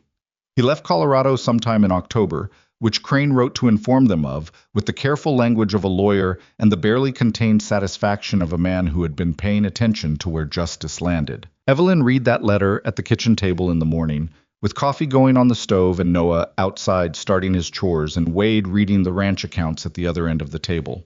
She read it twice. Then she set it down and looked out the window at the yard and the fence line and the pale October sky. It's done, she said. Wade looked up from the accounts. Yeah, he said. She was quiet for a moment. It doesn't feel the way I thought it would. How does it feel? She thought about it. Smaller, she said. The ending is always smaller than the thing itself, like the thing was enormous, and the ending is just a letter on a table. She picked up her coffee cup. I expected to feel more. You feel a lot, he said. You're just spread across a whole life now instead of concentrated on one target. She looked at him over the cup. That's unexpectedly insightful for a man reading cattle numbers. I have range, he said. She almost smiled. The almost smile had become, over the course of the year, more often a full one. Not always. She was not a woman who defaulted to easy warmth, and she was not going to become one, and Wade had never wanted her to be, but it happened more than it used to. That seemed like the right direction. Outside, Noah's voice carried across the yard. He was talking to one of the horses, a long, involved, one-sided conversation about something with the absolute seriousness of a child who did not consider animals to be a lesser audience. Evelyn heard it, and her face did the thing it always did when Noah was in earshot. Something shifted and softened without her entirely choosing it, the involuntary tenderness of a person who had not expected to love a child, and then did anyway. There is a thing that people say about survival, that it builds character, that what doesn't break you makes you stronger, that suffering is the price of depth. Wade had thought about this a fair amount over the past year and had arrived at the conclusion that most of it was not quite right. What he had seen was not that suffering built something better. He had seen that people who survived terrible things were simply people who had survived terrible things. And what they did with the surviving was its own separate question that suffering didn't answer for them. Evelyn had survived 2 years in a house built from control and fear. That had not made her stronger in some abstract sense. She had already been the person she was going to be. What it had done was strip away any remaining illusions she had about the difference between a life that looked like safety and a life that actually was one. She knew the difference now in a cellular way that most people never had to learn. She would always know it. That was not a gift, but it had made her ruthlessly clear about what she wanted and what she would not tolerate, and she carried that clarity into every decision she made, every morning, every fence line argument, every number in every ledger. Wade was not a man who had been transformed by the events of the past year. He was, still, fundamentally what he had always been. Stubborn, quiet, better with animals than with words, prone to carrying things alone longer than he should. What he had learned, at considerable cost, was that carrying things alone was not the same as being strong. It was sometimes just a way of making yourself too heavy to move. He had asked for help. He had accepted it. He was still learning that it was possible to do that without losing whatever it was a man thought he was protecting by doing everything himself. These were not dramatic lessons. They did not arrive in clear moments with music underneath them. They arrived in the ordinary grain of daily life, in the conversation about the ledgers, in the morning when one of them was sick and the other one made tea without being asked, in the evening arguments about the south pasture that neither of them enjoyed and both of them found strangely sustaining, in Noah's voice carrying across the yard, talking to a horse about something important. The ranch was not perfect. The east wall held now, but the north-facing fence needed work, and probably always would. The mortgage was smaller, but not gone. The grain store was functional, but required attention that took time from other things. There was a difficult season ahead every year, always, because that was what it meant to live in this particular valley, in this particular kind of life. Nothing was resolved into ease. It was resolved into something more durable than ease, which was a working knowledge of what you were dealing with and the people beside you while you dealt with it. In late October, when the aspens had gone gold and the first real cold was starting to come back down from the peaks, Wade and Evelyn rode the fence line together in the morning, the way they had started doing on the days when neither of them had any specific reason to be elsewhere. Not talking much. Just riding the perimeter of the land they were responsible for, checking what needed checking, watching the light come across the valley in the slow, particular way it did that time of year. They stopped at the North Ridge. The mountains were clear. Crane had never come back to see them. Someday, maybe he would. "You're thinking loud again," Evelyn said. "I don't think loud," Wade said. "You do," she said. "You get a line here." She reached over without looking and tapped the crease between his eyebrows. "Every time." He looked at the mountains. "I was thinking about the fence on the lower pasture." "No, you weren't," she said. "I wasn't." He was thinking about a woman standing barefoot in a blizzard on a road he traveled every day, wearing somebody else's wedding dress, shaking in a way that had nothing to do with cold. He was thinking about 32 letters in a bundle tied with twine. He was thinking about a boy in a yard holding 2 hands at once with the complete seriousness of someone who understood exactly what he was holding. "No," he said. "I wasn't." She waited. "I was just—" He stopped, looked at the mountains for another moment. "Accounting for things," he said finally. She understood what he meant. She usually did. They sat on their horses on the North Ridge for a while longer, in the cold that was coming back for another year, in the valley that was theirs, in the quiet that had finally, after everything, become the right kind. Then they turned and rode back down toward home.